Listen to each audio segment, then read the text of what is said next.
Hey guys, in today's video, I'm going to tell you how you can load a video from Invideo AI to YouTube.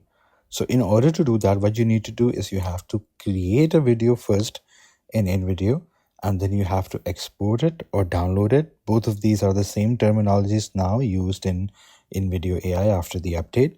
And once when you do it, then you have to upload it on YouTube. So this video tutorial will mostly follow on video exporting. So the first thing that you need to do is you have to open up Invideo AI. So once when you open Invideo AI, you can create a video, but I have a video right here.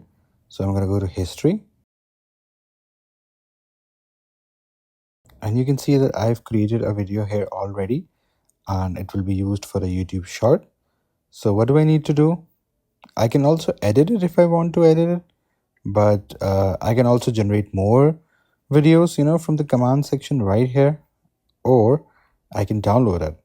So I can select all these things that I want in my download, and then what do I have to do? I have to click on download.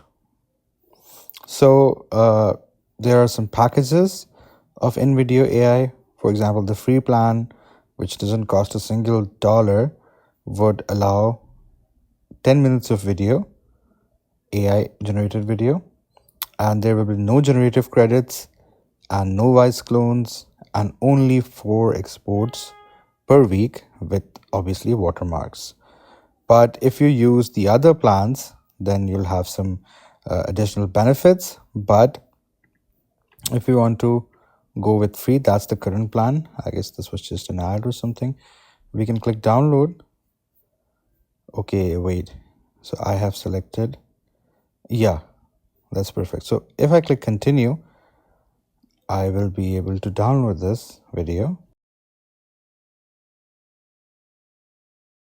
And once when I download it, then what I can do, I can go to just YouTube right here. And here on my channel, I can upload a video. So that was how easy it is. I have to go to my YouTube studio first. Here you go, the video is already in download. So yeah, once when I'm here, I can upload the video that I have downloaded from right here. Let me just do it. So yeah, this is my AI generated video, and now I'm uploading it on YouTube. We can change the name and all these things, but it's pretty self-explanatory, so I'm gonna leave that. But that's how you do it. That's the basic thing. So I hope this video was informative. Please do like the video and subscribe to the channel to see more content like this. I'll see you in the next one.